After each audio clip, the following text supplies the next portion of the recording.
era medieval sempre estimulou a minha imaginação. Um mundo de lendas, cavaleiros e castelos, um tempo de justas e batalhas heróicas. Mas também foi um tempo de construção, um tempo de mudança e de inovação.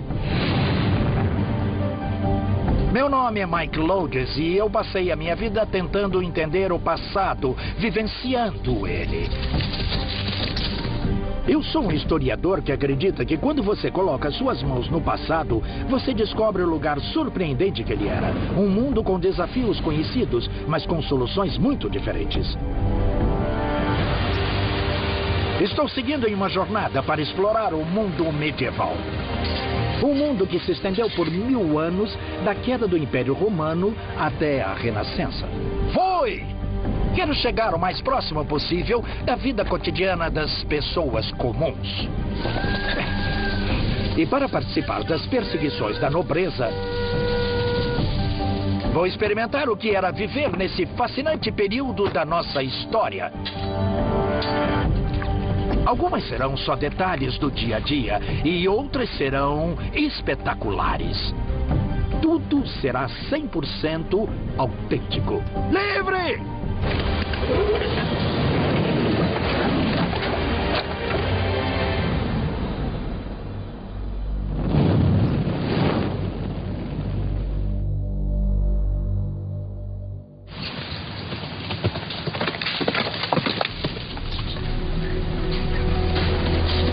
Vou viver a vida medieval. Estou focando nos anos 1200 e 1300, que para mim foram o auge do período. Vou começar com uma imagem clássica, um castelo.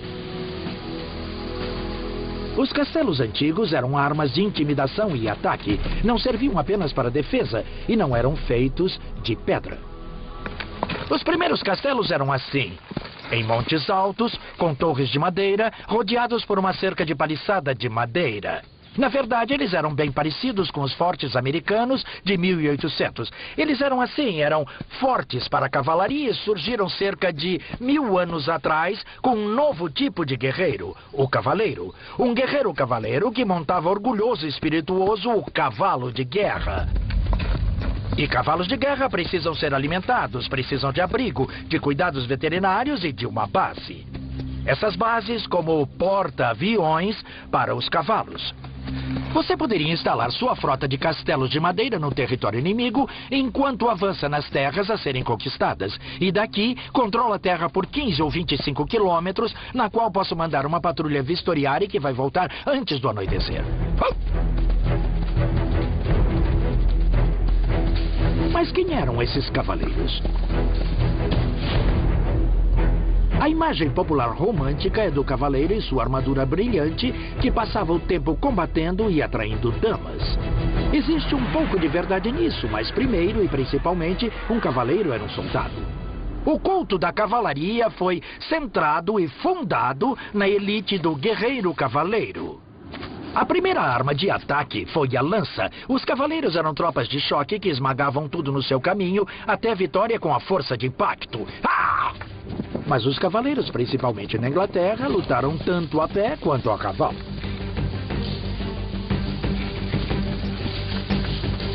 Um grupo de amigos meus, todos especialistas em um leque de habilidades históricas, vão se tornar medievais comigo para me ajudar a descobrir a realidade do mundo medieval. Os cavaleiros eram elite militar. E isso não mudava se eles combatiam montados ou a pé. Sobretudo, eles eram uma tropa de choque, e isso significava treinamento duro e constante. O treinamento era exaustivo. O cavaleiro francês Boucicaut disse que vocês deveriam correr pelo menos 1,5 km por dia usando sua cota de malha. Os cavaleiros treinavam diariamente para se habituarem ao gemido e ao suor quando usavam a armadura.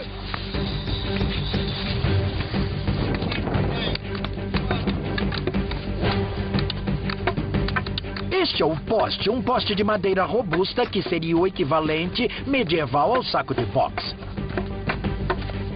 Eles estão trabalhando no poste com as espadas de madeira. Muitos textos dizem que as espadas de madeira poderiam pesar o dobro de uma espada de aço. Então isso não é uma opção fácil, isso serve para aumentar a sua força e sua resistência. Na batalha, as lutas eram difíceis, violentas e brutais, e os bravos cavaleiros lutavam com todos os meios que tinham à sua disposição. Eles usavam seus escudos para lutar, para bloquear com o corpo. Podiam usar a borda do escudo, mas é claro que o escudo no campo de batalha servia realmente para protegê-lo dos arqueiros. E é por isso que carregavam eles, mas quando eram usados para prensar os homens, também se tornavam uma arma.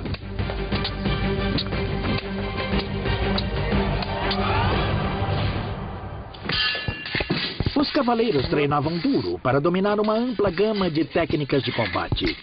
Lutas de contato físico eram uma parte essencial da luta de espadas medievais. Segurar a lâmina para usar a espada e a meia-espada. Daqui, eu posso tirar a espada dele do caminho. Eu posso ir para o rosto, quebrar os dentes dele. Ou poderia pegá-lo com a guarda cruzada.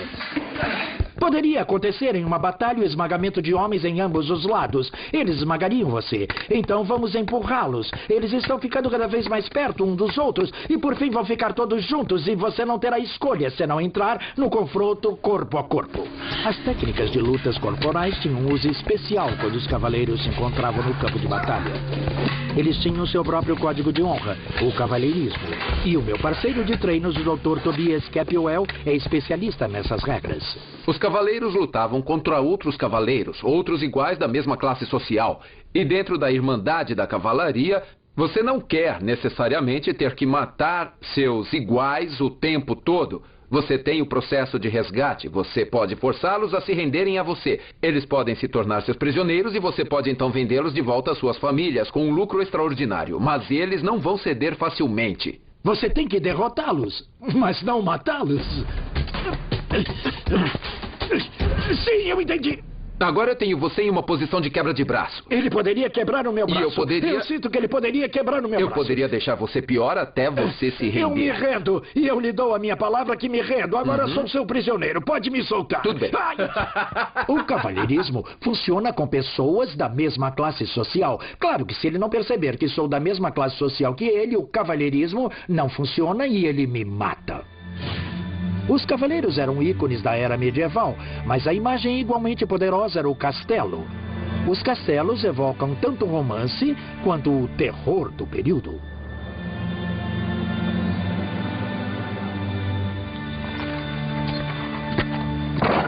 Merci, Thierry.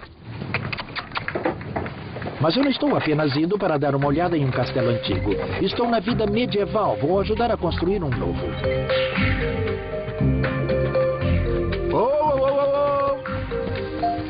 Esse é Guédelon, na França. Um pequeno time de especialistas está há 15 anos em um projeto singular. Eles estão construindo um castelo medieval em tamanho natural, partindo do zero. Não existe nada no mundo como isso. Esses artesãos usam somente materiais autênticos e técnicas de construção medievais. Não usam eletricidade, ferramentas elétricas, caminhões basculantes, tudo é feito à mão, exatamente como os construtores medievais teriam feito. Bonjour, Clément.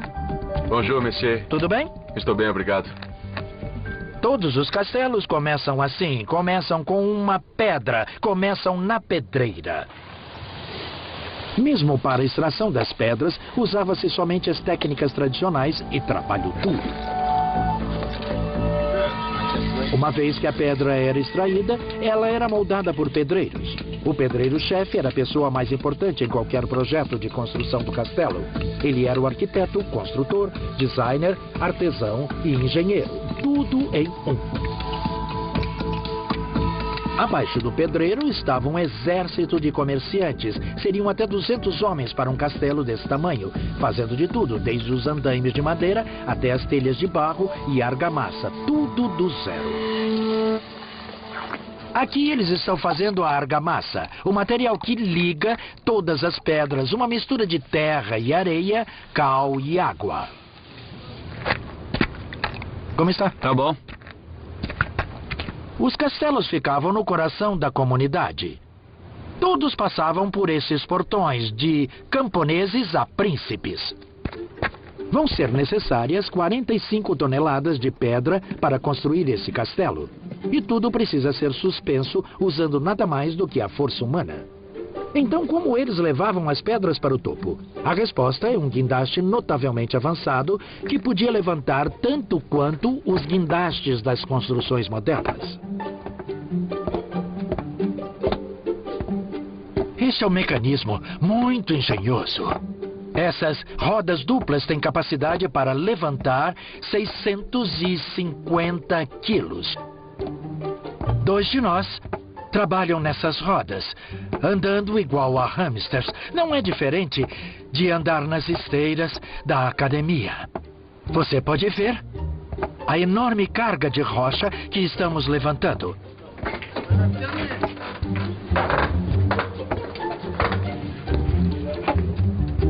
Agora a carga está dando a volta. A caixa com as pedras está sendo colocada na posição e estamos levantando-a para os pedreiros do piso superior. Guédelon foi baseado em um projeto de um castelo francês de 800 anos. Quando estiver terminado, vai ter 6 torres, um grande salão e grandes muralhas envolvendo mais de 1 acre de terra. Tudo cercado por um enorme fosso seco. Esse é o topo da Torre do Lorde. Estou colocando argamassa para colocar a próxima pedra. Se você olhar para esta pedra, vai ver o detalhe e a atenção dessa construção. Tem essas marcas de pedreiro aqui. Primeiro de tudo, há uma seta que está nos dizendo que esse é o lado que deve ficar. Esse é o nome do homem que fez isso. O nome do homem que cortou a pedra. Essa é a medida dela, em algarismos romanos, que é o número 8, dizendo que sua espessura é de 8 polegadas. Acho que vou precisar da sua ajuda. Me ajude. Vou incliná-la assim, ó. Certo? Aqui vamos nós. E agora ela está presa de verdade. E essa pedra está perfeita. Eu construí um pequeno pedaço do castelo de Guédelon. Isso era engenharia precisa, criando construções que durariam centenas e centenas de anos. Os castelos continuam sendo uma vista majestosa da paisagem europeia de hoje. Coming up next, I'm going travelling, and I'm going to see what happened when they caught a medieval rogue trader.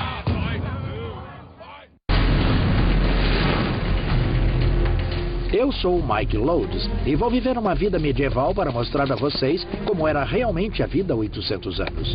É uma jornada medieval cheia de surpresas.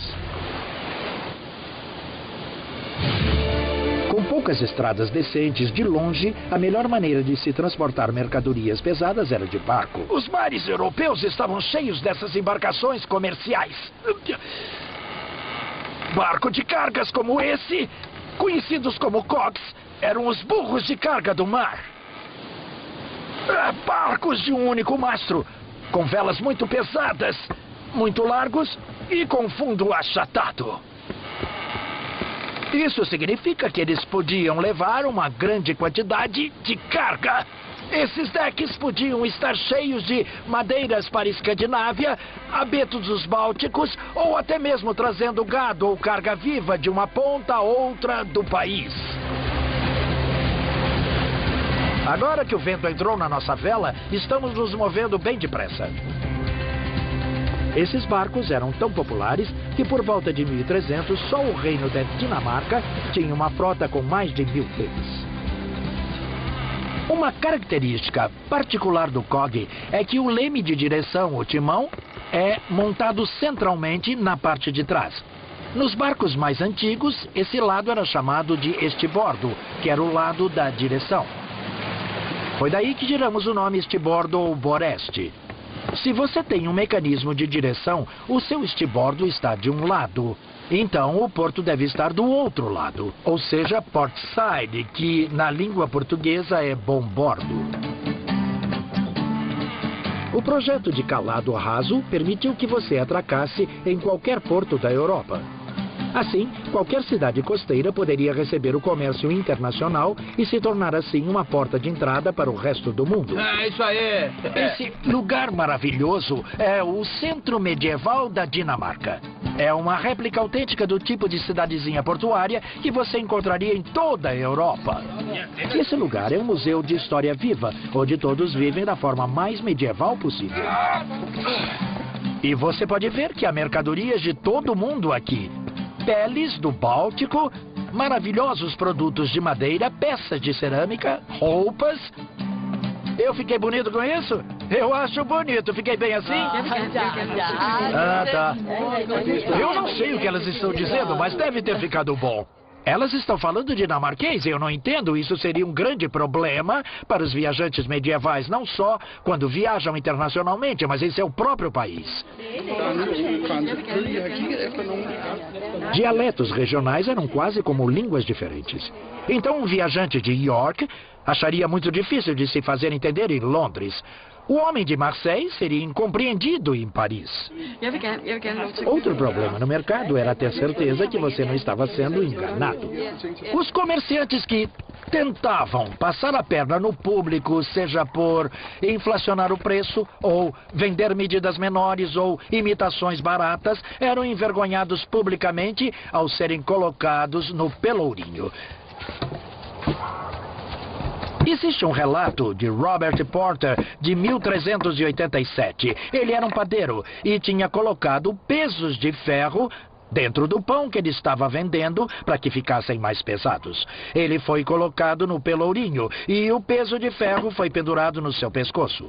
E o pão também foi pendurado no seu pescoço, para que não houvesse dúvida do que ele tinha feito. Como se isso não bastasse, você tinha que suportar o abuso dos seus vizinhos também. Eles atiravam legumes podres, peixes, ovos, esterco animal, qualquer coisa que pudesse encontrar, e ele ficava lá por várias horas.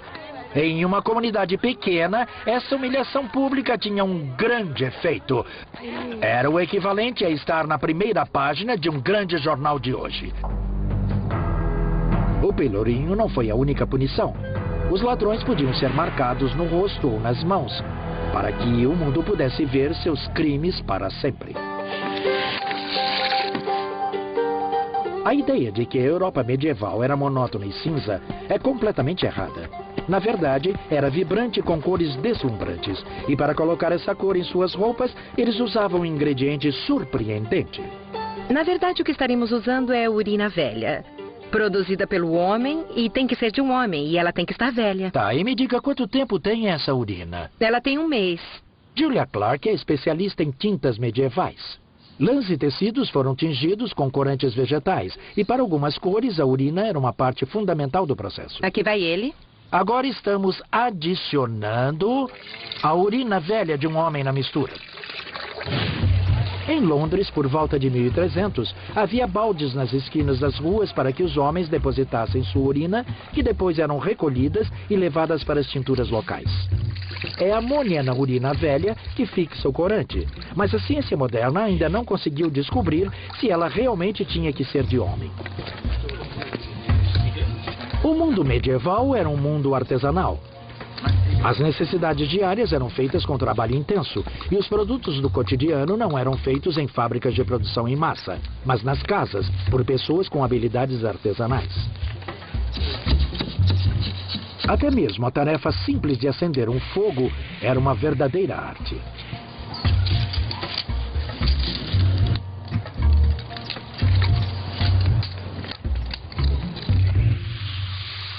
Quando o sol se punha, você poderia pensar que a vida medieval parava, mas isso seria subestimar o poder da luz do fogo, das velas, bebida e boa companhia. Esta é uma taverna, não especialmente acolhedora para os viajantes, não acolhi estranhos. Para isso, eu precisaria ir a uma estalagem. Era lá que um viajante iria encontrar comida e alojamento. A taverna é para a comunidade local. Aqui, todo mundo conhece todo mundo. Este é o seu ponto de encontro. Eu sou um forasteiro para eles, então vou me sentar aqui sozinho. As tavernas foram tão populares que na Londres de 1300 tinha 3 vezes mais tavernas do que igrejas. Este é um estabelecimento bastante respeitável. É onde as pessoas vinham procurar prostitutas e você poderia reconhecê-las porque elas usavam capuzes amarelos, uma marca muito distinta. A luz e o aquecimento são caros na Idade Média e uma taverna dá luz e aquecimento de graça para que as pessoas se reúnam. Esse era o centro da comunidade. Saúde! Saúde! Saúde! Ir de um lugar para outro em terra era simples. Ou você viajava a pé ou a cavalo. E se fosse a cavalo, usaria um tipo especial de cavalo. Estes são cavalos viajantes medievais. Na Idade Média, as pessoas usavam cavalos diferentes para diferentes fins. Esses não são cavalos de guerra, são para viagem. E eles são muito distintos por suas marchas. É o chamado marchador. Os cavalos modernos têm 4 andamentos. Podem andar, trotar, andar a meio galope e galopar. Mas esses cavalos têm um exclusivo 5º andamento. Esta é a marcha, que é um passo muito rápido. Vou ter uma vida medieval com esses cavalos, com Toby Capwell e Gordon Summers, ambos cavaleiros experientes. É muito confortável, não é mesmo, Toby? É, realmente muito plano. Como você pode ver, eu quase não estou subindo e descendo. É uma marcha muito confortável. Na verdade, você poderia passar o dia todo assim. Gordon, essa é a sua primeira vez em um deles. O que você acha, hein? Isso é muito divertido, é uma experiência extraordinária, ao contrário de qualquer coisa, mas o Toby tá certo, eu poderia andar o dia todo e a noite toda. As pistas medievais eram as estradas deles, e os viajantes encontravam todo tipo de gente em suas jornadas. Uma visão comum perto das cidades e aldeias era o homem da lenha, que levava um cavalo de carga carregado com lenha. A única fonte de combustível para o aquecimento doméstico era a lenha. Esses homens levavam seus cavalos de carga para as cidades e para as aldeias. Eles eram os caminhões de combustível da época. Em Londres, por volta de 1300, tinha uma população de cerca de 80 mil pessoas. Dá para imaginar a quantidade de lenha que eles precisavam, não apenas para o aquecimento doméstico, mas para os fornos de cerâmica, os fornos de pão e para a forja do ferreiro. Comboios de homem da lenha foram a salvação das cidades.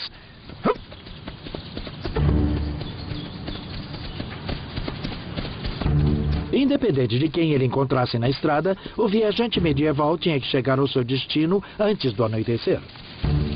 As florestas medievais desse período estavam cheias de bandidos, desertores do exército, fugitivos da lei e de seus senhores, procurando refúgio na floresta. E eles viviam como homens desesperados e precisavam de uma renda. Então, nós seríamos presas fáceis se não estivéssemos fortemente armados.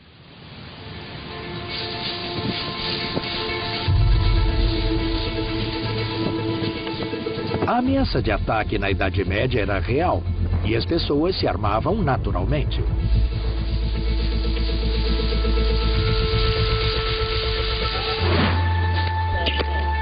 Coming up next, how could a man survive an onslaught like this? I'm going medieval to find out.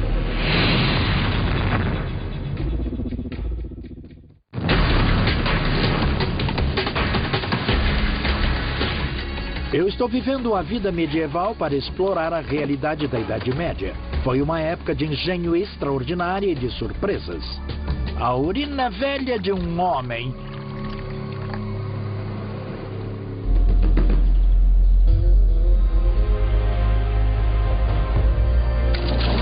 Um mito é que os cavaleiros eram pesados e desajeitados. A verdade é o oposto. Este guerreiro altamente ágil foi o produto de uma corrida armamentista que começou centenas de anos antes com uma forma ainda mais flexível de armadura. Ela é chamada de cota de malha. Era uma cobertura para o corpo feita de anéis de ferro firmemente interligados. Mas a cota de malha nunca foi projetada para ser usada sozinha. Ela sempre fez parte de um sistema de camadas de proteção. Por quase 1000 anos, o equipamento de guerra de um homem de combate praticamente não mudou. Ele era assim. Esse homem está vestindo um casaco acolchoado chamado de Ackerton. E se você pudesse pagar por cima dele, tem uma cota de malha. Mas o que quer que você esteja fazendo, essa armadura têxtil é a chave, não é? Isso é o que realmente está absorvendo o impacto. É o principal na armadura têxtil, não é? Isso é o que pode desviar uma lâmina, dando uma superfície de desvio. Mas isso é o que está dando a proteção contra o trauma contuso. E se eu realmente bater nele, é isso que está realmente lhe protegendo. É essa roupa de baixo fortemente acolchoada. A cota de malha foi projetada para proteger o guerreiro em um ataque próximo de uma espada ou lança. Mas ele também tinha que se defender contra a arma de longo alcance do dia. Preparar? O arco de guerra. Disparar! Disparar! Não era nada novo o tiro com arco em batalha, mas os fabricantes de armaduras estavam contra o poder bruto do arco de guerra. Esta é a Sociedade Inglesa do Arco de Guerra. Esses são arcos fenomenalmente poderosos. A chave para esse poder é o peso de puxada. O peso de puxada de um arco é simplesmente a medida de quantos quilos são precisos para se puxar a corda até o máximo. O de Mark chega a 81 centímetros. Isso significa que esse arco é de 77 quilos. Ele precisa de 77 quilos de força para poder puxá-lo até o máximo.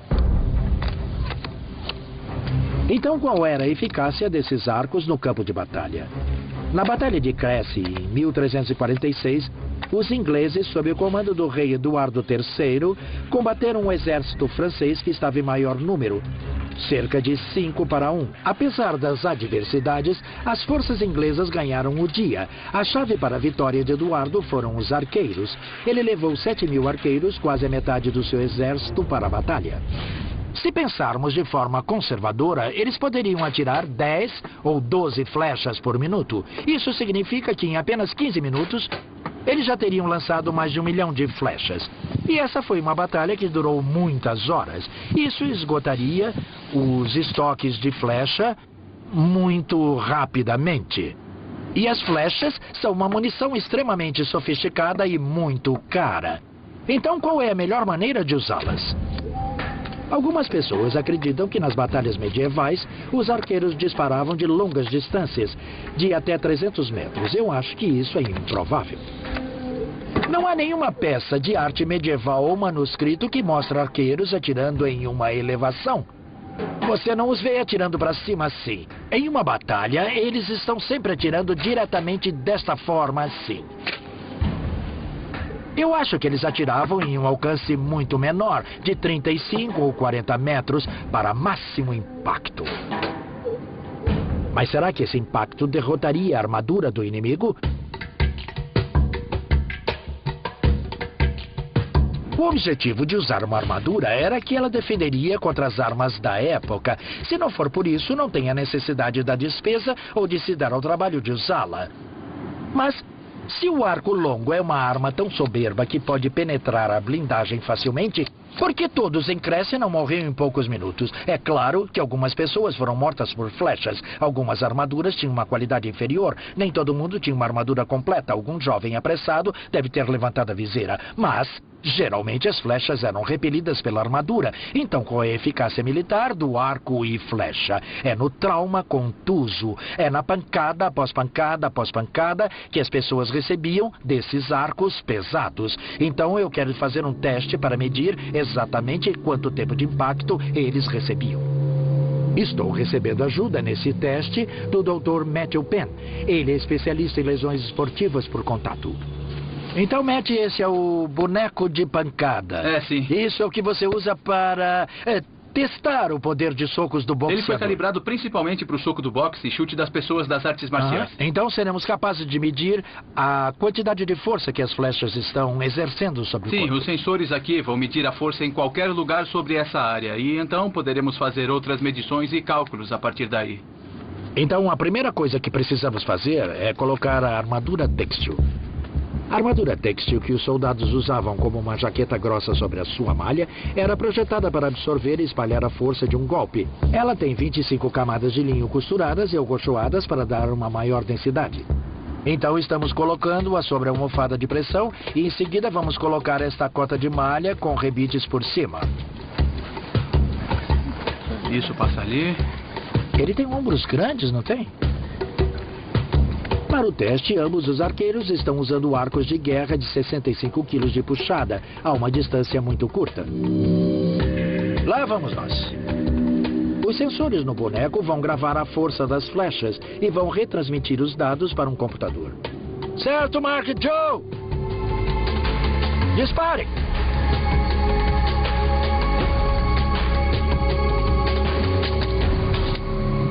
Belo tiro, conseguiu uma leitura? Sim. Esse não é um treino de domingo à tarde com arco e flecha. Eles estão lutando com esses arcos. 52 quilos.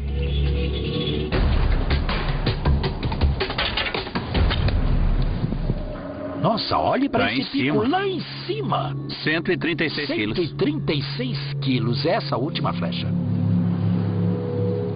Esses arcos são muito poderosos. Nessa distância muito curta, apenas 11 metros estão perfurando a cota de malha. A malha está absorvendo parte da energia delas e retardando-as, mas se você estivesse vestindo apenas uma cota de malha, isso seria profundo e você estaria morto. No entanto, você pode ver onde elas estão atingindo na armadura têxtil por baixo, certamente nem mesmo chegando até a última camada ou no boneco. Então, enquanto algumas flechas perfuraram a malha, nenhuma passou direto através da combinação grossa de malha e armadura têxtil. Mas é sobre a força do impacto. Então, Matt, temos aqui uma leitura de 137 quilos. Isso é equivalente a... Se você olhar para o impulso, o poder de parada que aconteceu, Sei. tem cerca de 10 newtons por segundo, que é, na verdade, o alcance médio para uma bala de uma Magnum 44. Há mais energia em uma arma, mas não há tanta... Então, qual é o dano que ela está fazendo? Suponha que são tecidos moles onde eu tenho órgãos aqui dentro. Ela tem potencial para causar muito estrago. A flecha não vai perfurar a armadura, mas a armadura está funcionando ao desviar e se recuperar. Se ela entrar um tanto assim, com bastante força, então vai causar danos com essa profundidade no corpo. O teste sugere que ataques repetidos de vários arcos de guerra ocasionariam um ataque debilitante com golpes pesados. Golpes que atenuam e enfraquecem o inimigo, minando a sua resistência e vontade. Mesmo as flechas não podendo penetrar a armadura, elas eram como os punhos poderosos com um soco de longo alcance. Preparar! Disparar!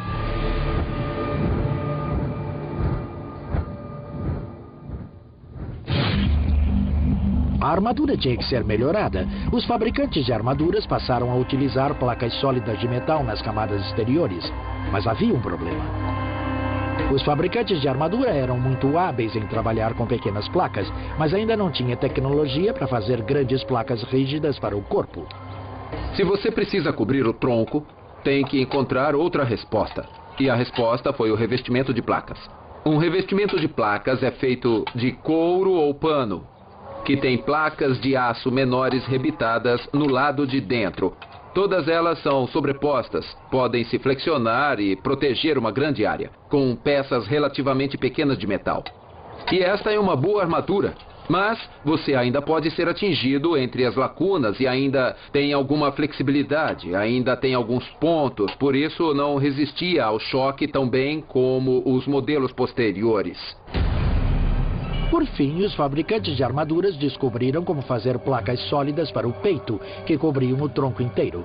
Agora havia uma verdadeira proteção contra os arcos de guerra. Conforme a tecnologia metalúrgica melhora conforme o tempo, lentamente vai aumentando o uso das placas de ferro, cada vez passando a cobrir o corpo todo. Mas um cavaleiro ou um homem de armadura usando esse tipo de conjunto poderia andar com uma confiança razoável em uma tempestade de flecha. A armadura daquele tempo fazia o seu trabalho. Em geral, era a prova das armas que havia na época. Sim, essa é a ideia. E assim que não fosse, ela seria melhorada. Até o fim da era medieval, o nobre guerreiro se vestia para a guerra de uma maneira que todos nós reconhecemos: o cavaleiro de armadura brilhante. Coberto da cabeça aos pés com placas de aço, ele era uma máquina de combate com grande mobilidade. Com cerca de 30 quilos, essa armadura pesa menos do que a carga transportada por um soldado americano moderno da linha de frente.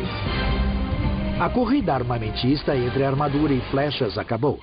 Seria necessário um novo tipo de arma para manter o equilíbrio novamente. Coming up next. War was a knight's occupation, but hunting was his passion. I'm going medieval to learn how an obsession for hunting helped the nobility train for war.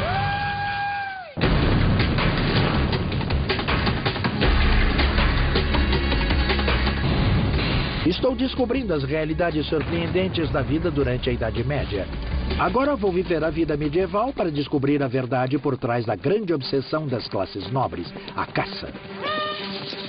A caça era o centro da vida medieval. Todas as classes da sociedade caçavam, mas para a nobreza não era apenas por esporte para comer. A guerra era a ocupação dos cavaleiros, mas a caça era a sua paixão. E foi uma paixão que o ajudou a se preparar para a batalha.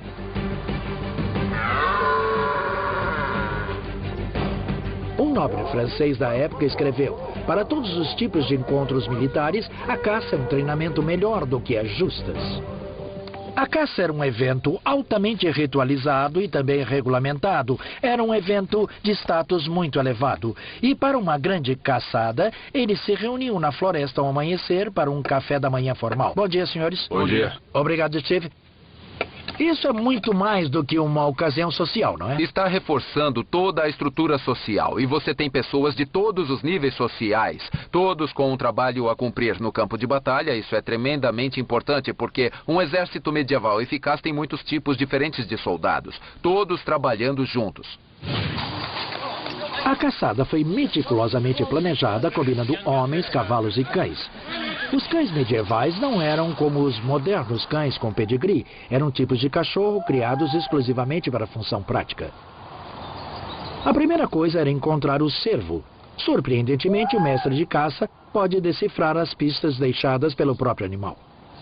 O anfitrião me trouxe um prato de fezes de cervo. Muito obrigado. Esta é uma grande honra para o mestre de caça para determinar, a partir desses dejetos, qual cervo caçar. E você pode realmente dizer pela forma dele como está firme, se quebrá-lo e cheirá-lo. Um caçador bom será capaz de dizer se este é um animal saudável, que idade ele tem e se é adequado à caçada. Então, as fezes do animal foram dadas a um cão com incrível olfato. Estes belos cães de caça são um tipo de cão medieval que poderia encontrar um cervo em especial. O olfato deles é tão bom que eles podem captar o cheiro de um cervo em especial entre todos os outros cheiros no chão da floresta. Estes cães, com a missão de reconhecimento, vão trabalhar usando uma coleira cuja palavra medieval era lion. Eles eram conhecidos como limers.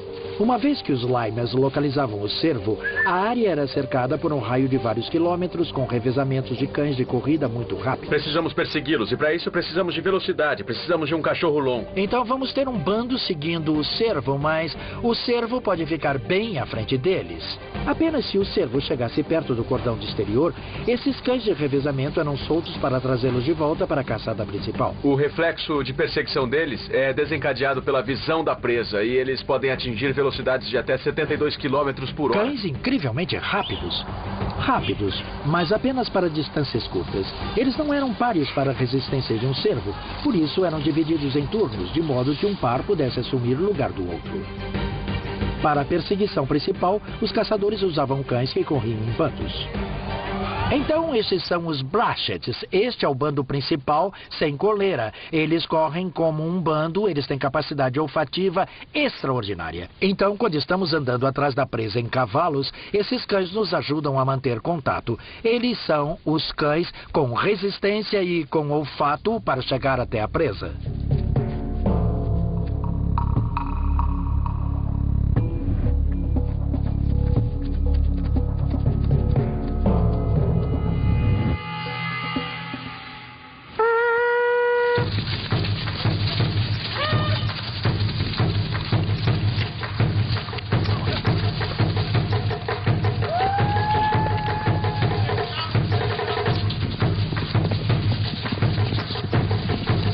As táticas, o perigo, a adrenalina, a camaradagem, era como uma campanha militar. A emoção da perseguição era irresistível e preparava um homem para o rigor da batalha.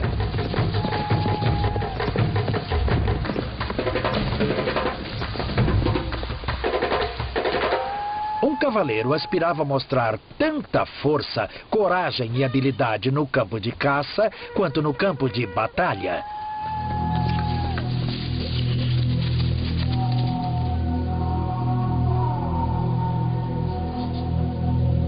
A caçada perigosa era um jogo que poderia revidar e tinha um status especial.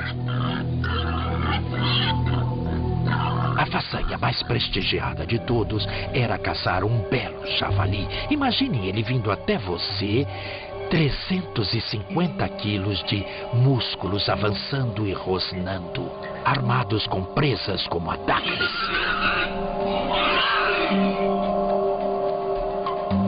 Enfrentá-lo a pé, eles usavam lanças especiais para javali que tinham uma barra transversal, uma barra cruzando atrás da ponta da lança. A ideia era que, mesmo se o javali estivesse preso na sua lança, mesmo se você conseguisse pegá-lo, ele teria o ímpeto de atacar e poderia vir direto para a lança e ainda acertar você. Manuscritos medievais mostram caçadores atacando javalis com lanças. Mas você poderia realmente fazer isso? Eu vou tentar fazer um experimento simples. Sempre tive muita curiosidade para saber se essas barras transversais funcionam. Eu penso que se um javali de 350 quilos está avançando em você e se chegar tão longe, provavelmente vai derrubar você e você ainda vai ser atacado. Então, eu resolvi criar um pequeno teste. Vou usar o Adam e o Gordon para correrem na minha direção e eu vou ver se consigo pará-los. Vejam se pode me derrubar! Avançar!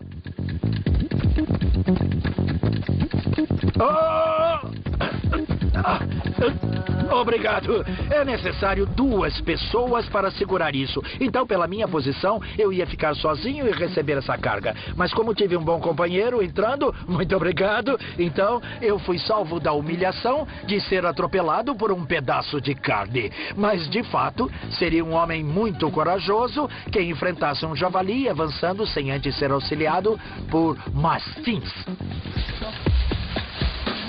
Esse era um outro tipo de cão medieval criado para apenas uma finalidade. Jake é um bulldog de Sussex. É um tipo de cão que na Idade Média seria chamado de um mastim. O focinho fica aqui. Isso significa que ele pode agarrar a presa, segurar a presa, puxar para baixo e continuar segurando. E mesmo assim ainda poderia respirar. Isso até que o caçador chegue com sua lança ou com suas espadas. De todas as formas que um homem poderia caçar, a mais nobre, a mais perigosa e a mais estimada era matar o javali montado a cavalo com uma espada.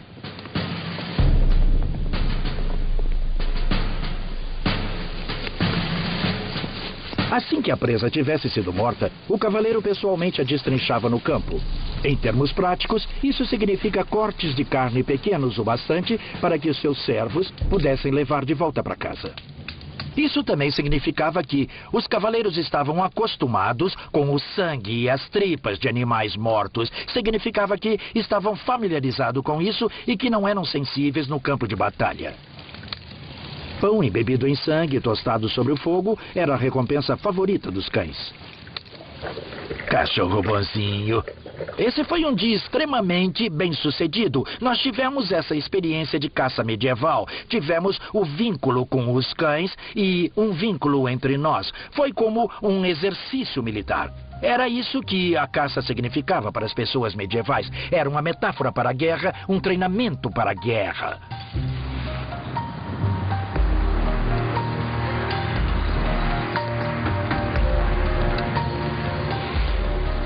Coming up, I'm going medieval to explore the fascinating world of falconry.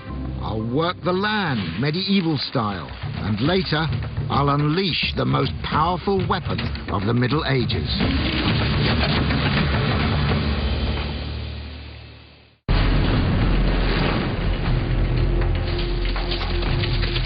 Estou vivendo uma vida medieval para chegar o mais próximo possível da Idade Média.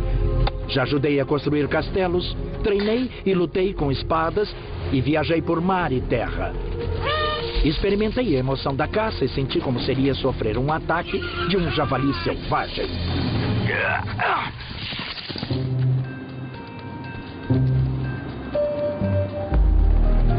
Agora estou carregando no pulso um dos predadores mais rápidos da natureza, um falcão. Por toda a emoção e prestígio do perigoso jogo da caça, a mais icônica e, de longe, a preferida das perseguições medievais era a falcoaria. Oi!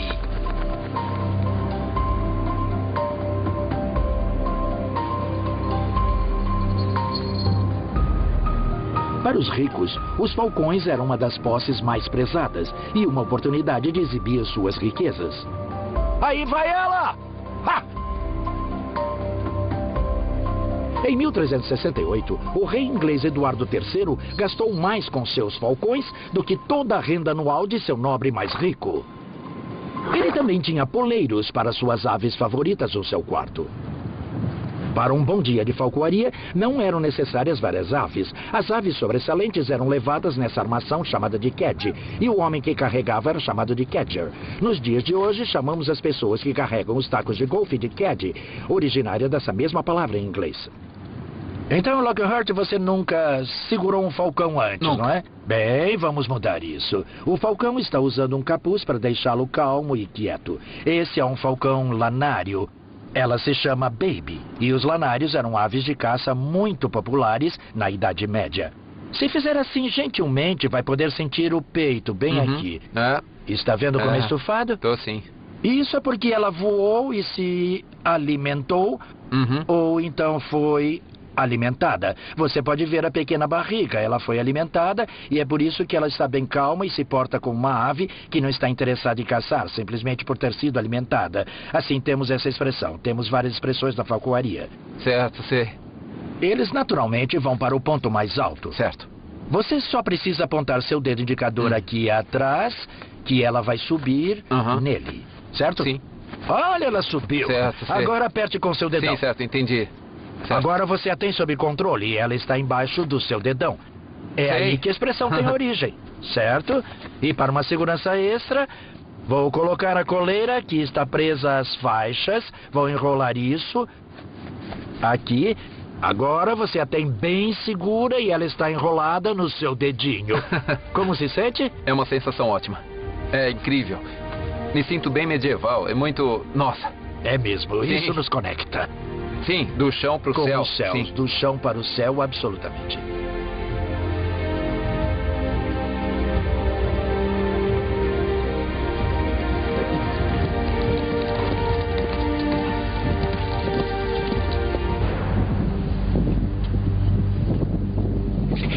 Caçar em grupos sociais era importante. Mas o alimento era capturado com redes e armadilhas. E às vezes era um trabalho para um caçador solitário.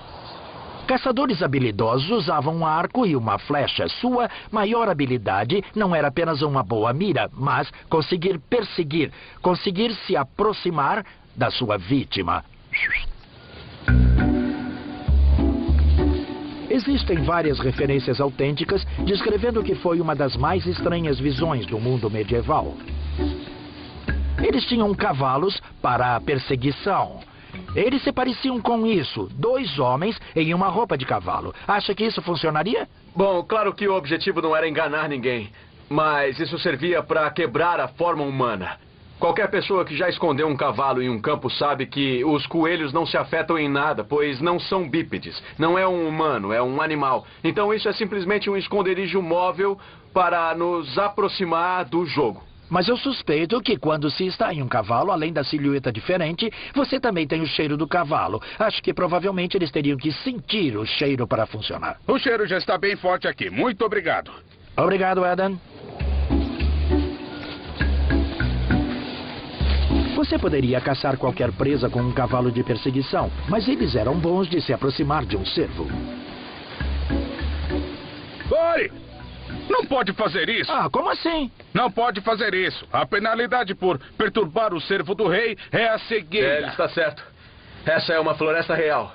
Você pode caçar coelhos e pequenas aves, mas caçar uma dessas coisas pontudas é proibido. Então, uma flecha como essa é ilegal É, sim. na Floresta do Rei. O que significava que as pessoas normais não podiam caçar para colocar comida na mesa. Então eu acho que não preciso de um cavalo de perseguição para caçar coelhos. Obrigado. Tudo bem. Os direitos da caça da nobreza eram levados muito, muito a sério. E o interior era cheio de florestas e caçadas, mas lugares onde os poucos privilegiados podiam caçar.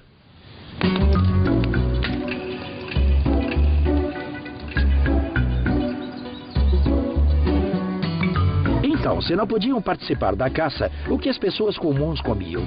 Para descobrir, eu trouxe meus amigos para um banquete medieval. Não um banquete real, mas o tipo de refeição que uma pessoa comum, dona de um pouco de terra, faria em algumas ocasiões especiais. Mark Meltonville sabe tudo sobre comidas medievais e eu vou ajudá-la a preparar uma refeição. Então, temos um peixe enorme aqui, que fará um banquete enorme para os meus amigos. Sob sua orientação, eu vou tentar cozinhá-lo. E é um lúcio. Também conhecido como lobo da água. Sei. Você não vê com frequência um lúcio nos cardápios de hoje, mas ele era muito popular na Idade Média. Mark, eu acho que é um grande mal-entendido entre as pessoas de que na Idade Média todos se empanturravam de carne vermelha o tempo todo, porque a carne era bem escassa. Para as pessoas comuns, mesmo com um pouco de dinheiro, não era possível matar uma vaca, porque de onde viria o leite? O peixe era uma proteína principal. Sim. É claro que não tinha refrigeração. Então, a menos que vivessem próximo ao mar, as pessoas comiam peixes de água doce, que também eram criados em lagoas locais. As lagoas podem ter suas águas modificadas, podem ter uma entrada e uma saída para que a água fresca passe por ela. Quanto mais limpa, melhor o peixe. Então, tem alguma receita medieval? Nós vamos assá-lo. O lúcio vai ser cozido dentro de uma crosta de massa e recheado com ervas, que a maioria das pessoas medievais simplesmente colhia do jardim. E essa massa vai ter um gosto bom? Não. Essa massa foi criada como uma panela para cozinhar. A ideia é que seja nossa assadeira. Eles ainda não tinham assadeiras, então enrolavam alguma coisa na massa. Essa seria a panela. Então essa massa era o papel alumínio medieval? Sim, era. Na verdade, queremos que fique razoavelmente bonito, porque não é só na panela, mas também o prato em que vamos servir a comida. Enquanto estamos cozinhando o peixe, os outros estão bebendo garrafões de cerveja. As pessoas bebiam cerveja em todas as refeições, até no café da manhã. Era surpreendentemente nutritivo e diferente da maioria das fontes medievais de água. A fermentação da cerveja tornava a bebida segura para consumo. Certo, senhores? Aqui está a melhor parte. Temos um lúcio assado. Vejam esse peixe. Começaria com um pedaço de peixe. A gente pode provar? Sim, experimentem. Tá muito bom. Tá ótimo. Eu preciso provar um pouco disso. É como... Tá muito bom. Eu gostei demais desse lúcio. Temos outros pratos medievais originais, incluindo carneiro assado, ervilhas moles e maçãs e mel cozido em leite de amêndoa. Muito doce. Está muito bom. Tá muito bom, tá uma delícia. Temos algo chamado arbolete, que é queijo coalhado e ovos. Não é necessariamente do gosto Deve de ser a todos. aparência que não é muito agradável. Na verdade, não é como queijo cottage. Isso tá muito bom. É melhor do que parece. Numa era antes dos garfos, a etiqueta era rígida quando o assunto era manejar o alimento na mesa. Você não comia apenas com a faca e os garfos, que não haviam sido inventados, mas usava os dedos de cortesia, que são esses dois, para quando comer a sua carne, esconder sua boca. É claro que as pessoas medievais não comiam assim todos os dias, mas elas tinham uma dieta bem balanceada para ajudá-las em suas vidas de trabalho duro. Era assim que eles conseguiam colocar toda essa bela comida na mesa. Next, I'll be getting my hands dirty, working the economic powerhouse of the Middle Ages, the land.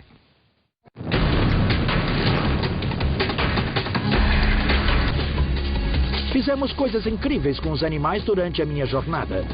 Cavalguei em um poderoso garanhão de guerra e corri em cavalos viajantes.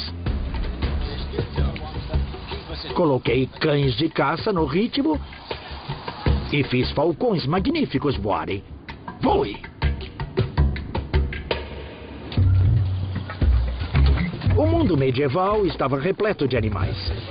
A vida das pessoas dependia deles e todos os animais tinham um trabalho a cumprir. Porco, porquinho. No interior, a maioria das pessoas tinha um porco. Eles tinham uma porca para reprodução. Os leitões iam para o mercado, mas eles deixavam um em casa para comer. No outono, eles o engordavam com um sistema chamado engorda, levando-o para fuçar em bosques comuns. Porco, porquinho, Aqui, porquinho. vem cá, vem. Esse Alex Langland, ele é especialista em lavoura medieval. A engorda consiste em fuçar os bosques. Nessa época do ano, você levava os porcos para fuçar, porque isso os engorda muito. O que eles fazem é isso que estão fazendo aqui. Remexendo o chão da floresta, procurando por castanhas, avelãs, frutos do carvalho, todas aquelas coisas que os alimentaria durante os meses do outono. Porco, porquinho. Sua caça por comida transformou os porcos nos trituradores do mundo medieval.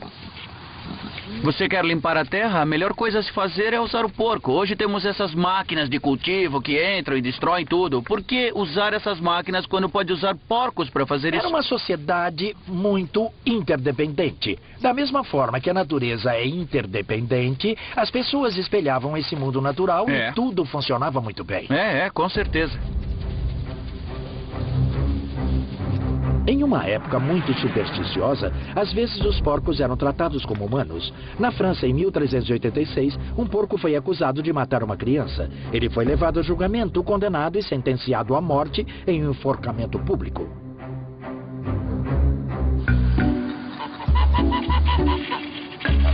Os bandos de gansos eram encontrados em todos os vilarejos e, como todos os animais, eles tinham que merecer seu alimento. Uma das melhores coisas sobre o mundo medieval é como todo mundo dividia tudo. Então, você podia ter um criador modesto com um bando de gansos, mas ele teria um acordo com um homem, dono de um pomar. Os gansos podem fazer um bom trabalho aqui no pomar. Eles engordariam mantendo as ervas daninhas aparadas. E outra coisa é que as fezes das aves são famosas pela qualidade que têm em fertilizar o solo. E os gansos eram levados para o mercado. Sabe, tentar levá-los pelo pomar já é muito difícil. Todas as partes do ganso eram usadas. A carne e os ovos davam um excelente alimento. A gordura do ganso era usada para untar as peças de rodas d'água e as penas iam para a cama e para fazer flechas. Isso é, se você conseguisse pegá-las. Talvez esse seja um trabalho para 2 homens. Preparar! As pessoas medievais eram lutadoras, construtoras, caçadoras, marinheiras, mas era um mundo dominado pela agricultura. Há 700 anos, 90% da população da Europa vivia com o que se produzia do trabalho nos campos. Os bois eram os tratores da época medieval.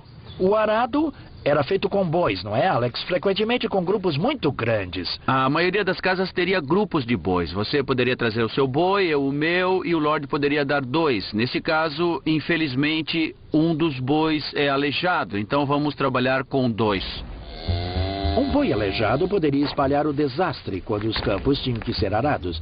Então era ainda mais importante que a comunidade combinasse seus recursos.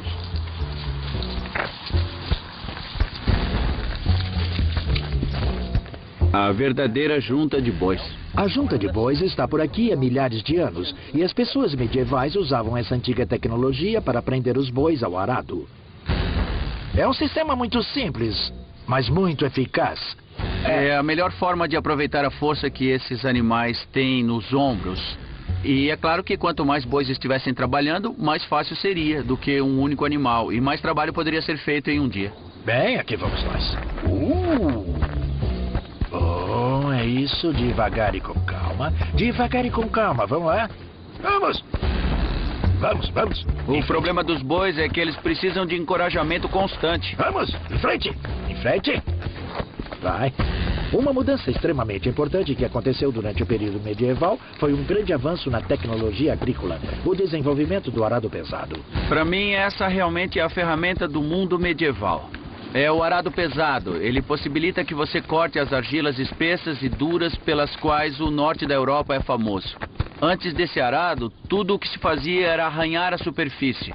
A tecnologia aqui libera a fertilidade e isso é o importante, porque então os rendimentos explodem completamente. A população explode e você tem um grande crescimento nas cidades e mais dinheiro nas cidades maiores, o que pode pagar uma explosão populacional.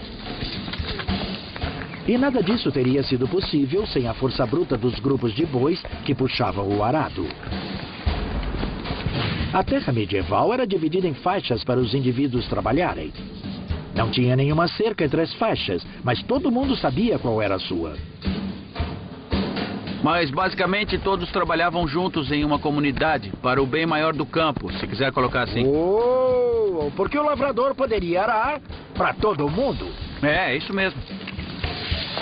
Arar esses solos pesados é um trabalho duro e era um emprego qualificado. O lavrador seria pago com uma porcentagem da colheita ou da produção. Todas as outras pessoas viviam do que cultivavam.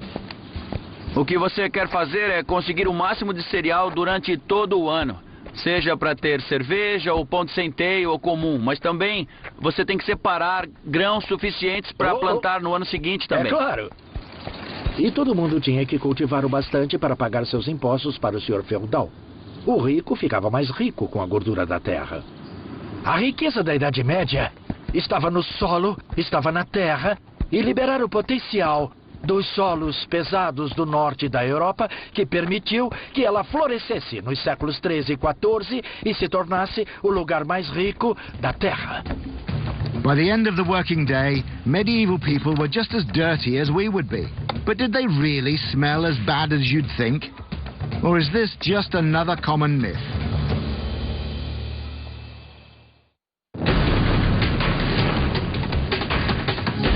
Estive explorando o mundo medieval. Disparar! Tanto na guerra quanto na paz. Pelo caminho, tentei desafiar nossas ideias sobre as pessoas e como elas viviam. Uma das percepções modernas mais comuns sobre a Idade Média é que todo mundo era imundo, sujo e fedido. Tenho certeza de que muitas delas eram, mas muitas hoje também são. A higiene pessoal não é uma questão se os produtos estão disponíveis, e sim se você usa ou não. Eles tinham sabão. A doutora Catherine Flower Bond é especialista na vida doméstica medieval e ela fez esses sabões com receitas medievais autênticas. Um sabão assim era caro? Estava disponível para todos os níveis sociais ou... Esse estava disponível para todos. Esse é um sabão especial, era feito de sebo, então... E é gordura de ovelha ou de Sim, cabra? era relativamente barato, mas também coloquei um pouco de urina velha. Eu também coloquei um pouco. Que tem amônia, que é alvejante. Isso, porque vai ajudar com as manchas difíceis, nos colarinhos e punhos, coisas que é mais difícil de tirar a sujeira. Qualquer camponês podia fazer isso. Isso, é relativamente barato de se produzir. E esse aqui é ainda mais barato porque ele é feito com a básica gordura de porco ou banha.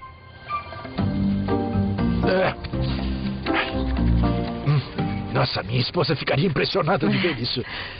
Com certeza é um trabalho duro. E também é frio, né? Os processos não eram com água quente, sempre com água fria. Tá, e na Idade Média eles tinham sabão e também tinham aparatos para lavagem muito engenhosos, como esse. É mesmo. Esse se chama raquete. É isso mesmo, um martelo. Isso vai forçar a sujeira a sair das fibras. O processo é exatamente o mesmo que usamos com a máquina de lavar moderna. Mas esses são os sabões para as roupas e para as pessoas se lavarem. Bom, os sabonetes têm uma seleção aqui. Você pode colocar rosas ou calêndulas ou qualquer coisa que tenha um aroma que você goste. E assim seria um pouco mais caro. Esse é muito bom. Ou você poderia ter apenas uma barra simples, como esse aqui. E isso aqui é o que chamamos de sabão Castile. Eu posso sentir. Porém, ele era reservado só para as pessoas muito ricas. Sim, eu sinto que é um sabonete extremamente luxuoso. A impressão que eu tenho é que ele tem um hidratante. É isso aí, é muito bom de usar. As pessoas medievais também não ignoravam os seus dentes. Nos dias de hoje, os americanos gastam 2 bilhões de dólares por ano em escovas de dente. Há 700 anos, elas eram de graça. Eram palitos como de avelã, palito de alcaçuz ou raiz de alteia, sabe? Se você mastigar, fica bem fibroso, como as cerdas de uma escova de dente. Não é tão suave ou confortável como uma escova de dente moderna, mas funciona. É uma... Desculpe, tem uns pedaços na minha boca. É um pouco... A pasta de dentes veio direto do jardim de ervas. Isso é sal e sálvia. É? Só esfregue na boca. Bem gostoso. Eu gostei. A sálvia acaba com sangramentos nas gengivas e o sal tira toda a placa. Mas não se tratava apenas de ter um hálito fresco e que fosse agradável socialmente. É isso mesmo. À volta deles tinha um mau cheiro muito forte, então eles acreditavam que traziam doenças que podiam cheirar ou ingerir. Então eles faziam isso aqui, que eram essas contas, colares com contas feitas de ervas, para que quando você saísse para a rua, para qualquer área diferente, mercado, qualquer lugar que cheirasse mal, você pegava as suas contas, rolava nas mãos, cheirava, respirava o vapor e se perfumava contra essas doenças. É um cheiro muito forte e muito poderoso. É extraordinário que essa fosse a crença que você pudesse se perfumar, porque eles acreditavam que todas as doenças eram carregadas pelos gases venenosos, o mau cheiro na atmosfera, e que quando respirava isso, era assim que se pegava as doenças. Se perfumar com ervas não funcionasse, as pessoas poderiam ir ao médico local para um dos tratamentos mais bizarros da Idade Média. Já fiz muitas coisas medievais na minha época, mas nunca tentei isso antes. Ser sangrado por sanguessugas. Rory McCreed é especialista em medicina e cirurgia medieval. Uma cosquinha. Deve ser isso. Então você colocou um sanguessuga no meu braço? Sim. Eu sinto uma leve picada quando ele está se prendendo. E essa era uma prática básica na medicina medieval. O mundo medieval acreditava que seu bem-estar era controlado por 4 misteriosos fluidos corporais chamados humores. Eles eram a bile preta, a bile amarela, a fleuma e o sangue. Ser sangrado por sanguessugas supostamente manteria esses humores em equilíbrio. Você seria sangrado com frequência. A ideia era que sangrasse frequentemente e mantivesse tudo em equilíbrio. Isso faria com que eu me sentisse bem. Sim. Daí você não ficaria doente ou mal. É daí que vem a palavra moderna. Ah, entendi. Agora ela está ficando bem gorda e está injetando uma enzima em mim que afina o meu sangue, um anticoagulante. Sim. As enzimas das sanguessugas estão sendo muito usadas por pessoas que têm derrames para quebrar os coágulos de sangue.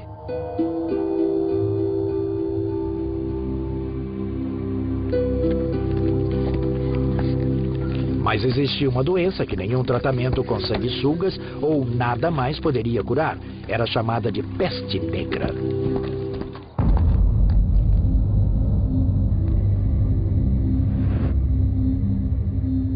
Entre 1348 e 1350, uma grande peste varreu a Europa, matando 50% da população. Carretas de mortos foram jogadas em grandes covas. Depois eram colocadas em pilhas com 1,5 metros de profundidade.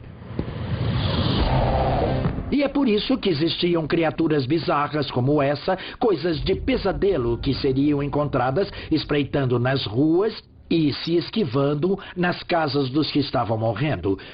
Mas, na verdade, é um médico da peste. Deixa eu te ajudar com esse capuz. Obrigado.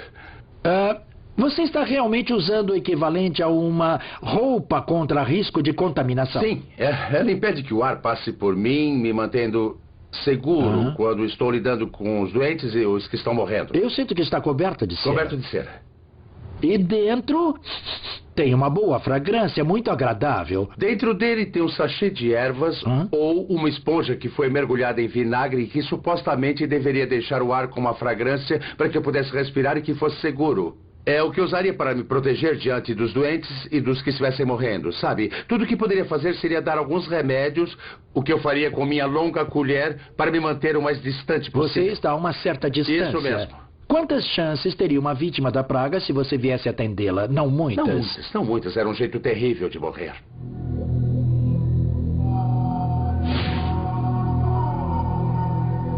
Espalhada por moscas e carregada por ratos, a praga fazia suas vítimas passarem por uma morte horrível. Apareciam caroços negros e mal cheirosos em todo o corpo. Depois de alguns dias da aparição da infecção, a maioria das pessoas morria em agonia.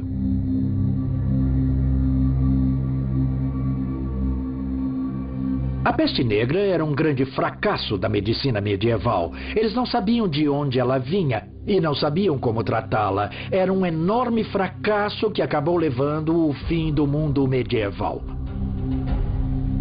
A praga pode ter acabado com metade da população, mas não colocou um fim na guerra e na violência.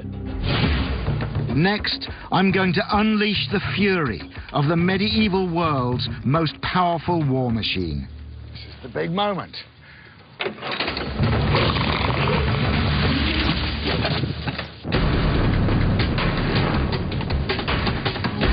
Cheguei o mais próximo possível do mundo medieval para vivenciar como as pessoas lidavam com a higiene, a saúde e doenças terríveis. Vivi uma vida medieval para ajudar a construir um novo castelo medieval. Agora vou descobrir como destruí-lo. É o grande momento. Os castelos de pedra eram construídos para defesa. As grandes muralhas do castelo que estão sendo construídas aqui em Guédelon, na França, têm 4 metros de espessura, à prova de quase todas as formas de ataque. Mas existia uma arma que podia derrubar até mesmo as muralhas do castelo mais forte. Ela era chamada de catapulta de contrapeso e era uma máquina gigante para o cerco. As catapultas receberam apelidos. A máquina mais temível que Eduardo I levou para o cerco do castelo de Stirling era chamada de Lobo de Guerra. Outro nome popular era Malvoisin, que significa vizinho ruim. E certamente as catapultas são assim. Vamos, atirem!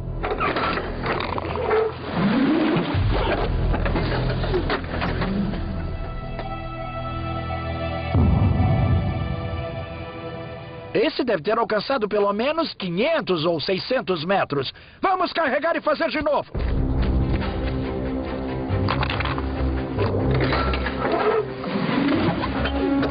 Essas máquinas enormes podiam arremessar grandes pedras para esmagar a parede de um castelo em uma distância de até 2 quilômetros.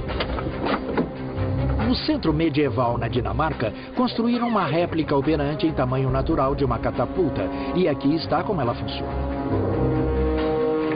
Os homens entravam em 2 rodas, esticando a corda que puxa para baixo o longo braço da catapulta e levanta o contrapeso. Quando o braço é liberado, o contrapeso desce liberando o braço e arremessando sua carga mortal.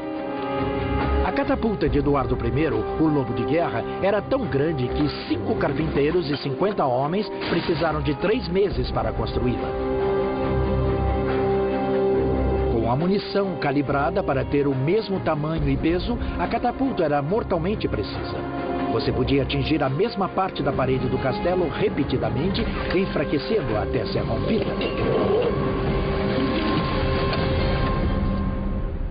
Imagine isso dia após dia, dia após dia, dia após dia. Esse grande lançador suporta até 10 toneladas de pedra e eu tenho que ajudar a levantá-las. Este é um trabalho muito exaustivo. Eu tenho certeza de que tem muitas formas de medir a energia, joules, watts e todo tipo de coisa. Mas não tem nada como medir a força dessa grande máquina entrando nela. Todos os músculos sentem cada grama de força que criamos aqui.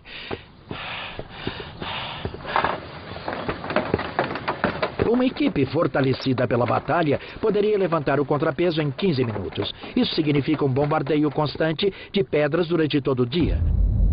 E durante a noite também.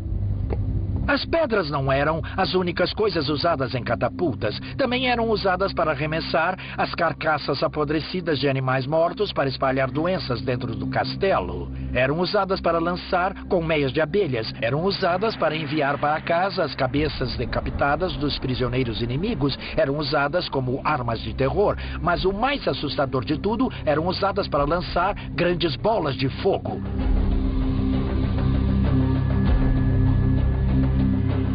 Lançar!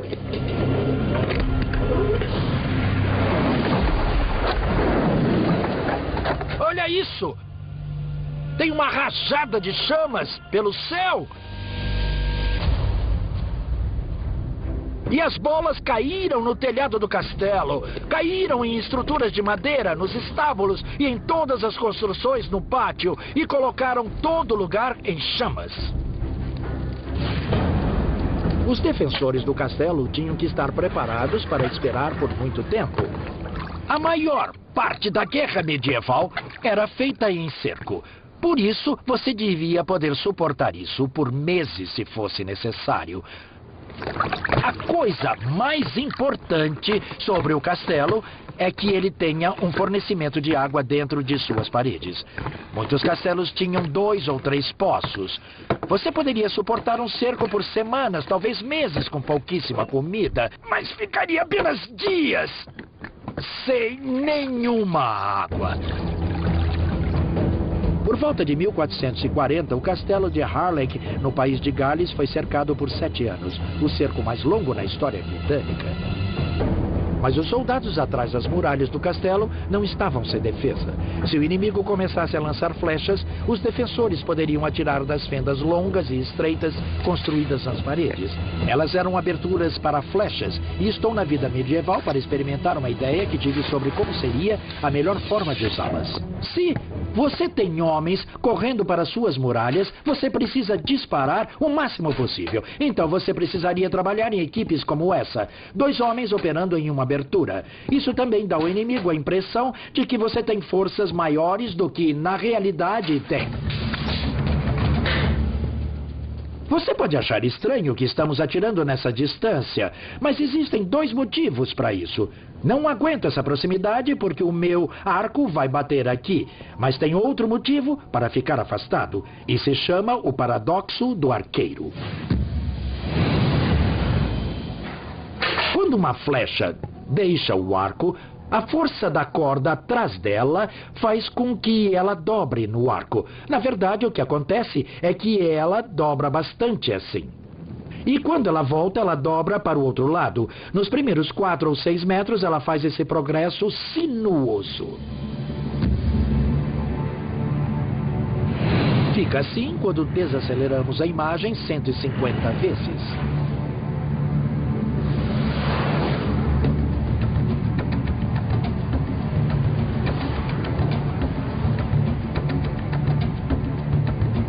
Como uma cobra no ar, são necessários cerca de 6 metros antes que essa flecha fique reta.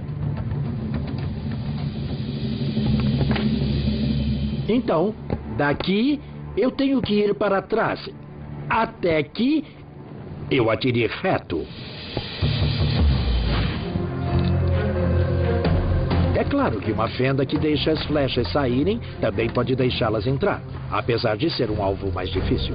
Não importa muito se as flechas vão passar diretamente ou só bater contra a parede. Os arqueiros dentro daquela abertura vão ficar muito intimidados se alguns arqueiros estiverem fora atirando neles. O barulho de dentro, com as flechas, com ponta de metal, pode ser muito assustador. Às vezes o atacante precisaria agir. O que acontece se eu precisar tomar esse castelo rapidamente? Por exemplo, se os reforços estiverem a caminho, se o inimigo tem mais tropas chegando e eu preciso entrar, preciso ser rápido. Essas paredes parecem bem intimidadoras, então acho que minhas opções são limitadas.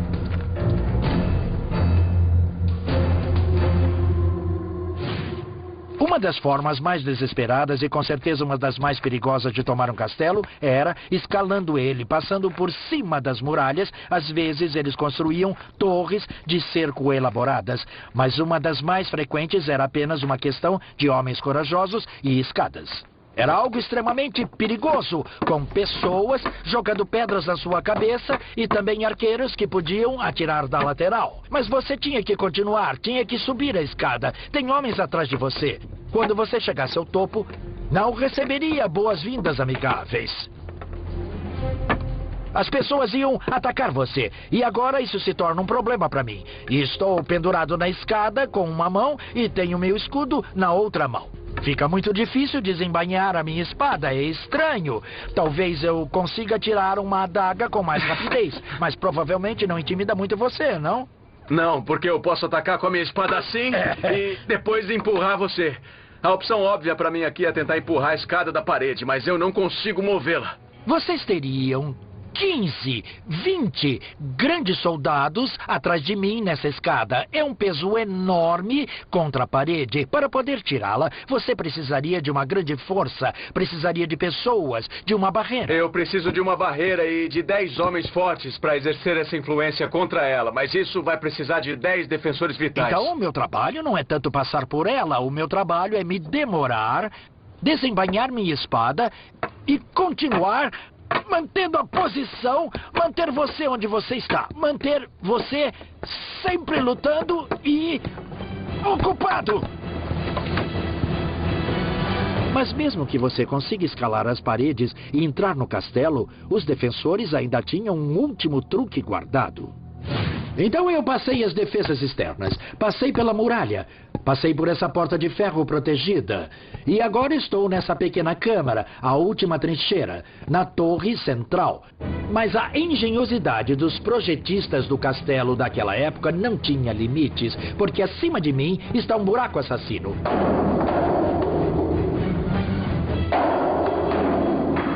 Isso vai ser divertido para sua cabeça. Ele pode estar armado com centenas de pedras lá em cima. Você pode colocar apenas 4 ou 5 homens aqui. Pode acabar com eles. Não importa o tamanho do seu exército. Você pode derrotá-los nessa última posição.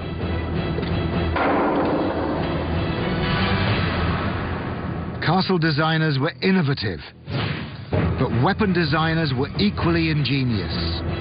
Coming up, the firepower that helped blast away the Middle Ages.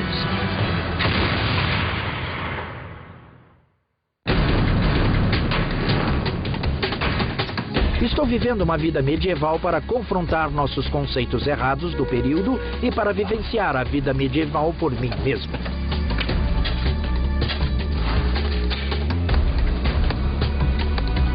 Agora vou me voltar para aquela invenção medieval que mudou a natureza da guerra para sempre. Em grande parte da Idade Média, as guerras foram feitas com espadas, lanças e flechas. Mas no século XIV chegou uma invenção na Europa que mudaria tudo isso. A arma. As primeiras armas na Europa eram assim. Eram desse tamanho. Na verdade, essa é uma réplica de uma arma Lusseldy, a arma mais antiga escavada arqueologicamente na Europa. Pode não parecer muita coisa, mas essa arma foi uma reviravolta na guerra medieval. Pode demonstrar isso para mim? O especialista em armas, Jens Christensen, está me ajudando a carregá-la. O surpreendente na primeira arma é que ela não lançava uma bala de canhão. A primeira munição que foi usada foi isso, uma flecha. E se parar para pensar, isso não é tão surpreendente, porque se você nunca viu uma bala de canhão, por que pensaria nela como a primeira munição a ser usada? Eu uso um martelo para ter certeza de que está boa.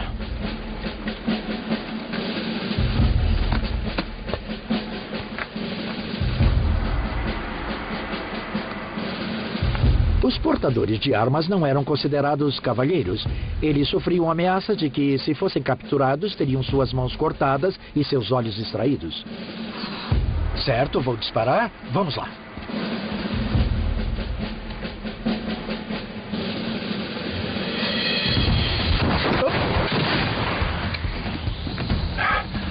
Você tem uma chance. A flecha quebrou em algum lugar.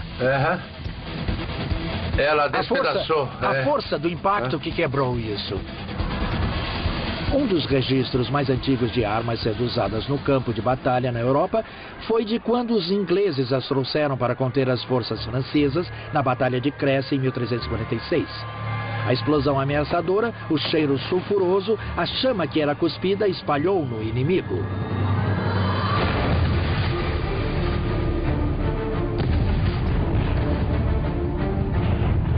Uma crônica da época disse: eles fizeram um barulho como um trovão e causaram muitas perdas entre homens e cavalos.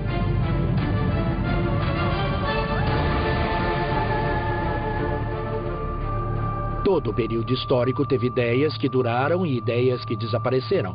Desde o começo, a arma estava destinada ao sucesso.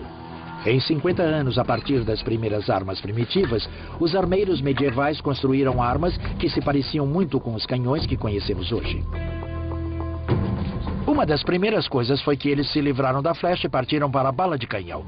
As primeiras balas de canhão eram pedras assim, elas eram esculpidas por artesãos, porque ainda não tínhamos descoberto o ferro fundido. Os europeus só descobriram o ferro fundido no final do século XV. Outra coisa que aconteceu foi que eles partiram para barris mais longos. Mas como fazer um barril longo de ferro sem poder fazer o ferro fundido? A resposta foi, prestem atenção, usando a tecnologia de um barril. Estão vendo essas faixas no barril, essas faixas de madeira que são ligadas por esses aros? É o que está acontecendo aqui. Embaixo desses anéis estão faixas de ferro unidas assim. Elas formam um núcleo de madeira redondo. E depois esses anéis com seus longos aros são martelados sobre ele. O núcleo de madeira é queimado. E você tem o barril da arma. Ele se chama barril porque é a mesma tecnologia de um barril. Isso que se parece com uma caneca de cerveja chama culatra. O que vai acontecer é que a bala de canhão vai aqui, a pólvora vai na culatra. Agora ele vai colocar o selador ali, colocando um tampão de madeira. Isso vai empurrar a bala no barril. Atirando! Está feito. Tire a culatra. Agora ele está pronto para disparar de novo enquanto Yes está recarregando. Meu trabalho é limpar com isso. Um esfregão molhado. Pode ter fagulhas aqui. Eu não quero colocar pólvora viva até que essas fagulhas tenham apagado. Esse está pronto para ser carregado. Atirando! E aqui vão eles. Bang! E depois bang! E depois bang! A era da artilharia chegou.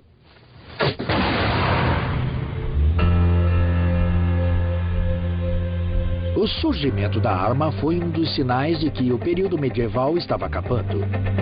Ele mudou o curso da guerra e da civilização para sempre. A vida medieval foi uma jornada incrível. Eu ajudei a construir e a atacar castelos medievais. Eu arei com bois e provei comida medieval. Eu cacei com cães de caça e lutei com espadas. Eu viajei em barcos e cavalos e vi um grande e vistoso pedaço da vida medieval.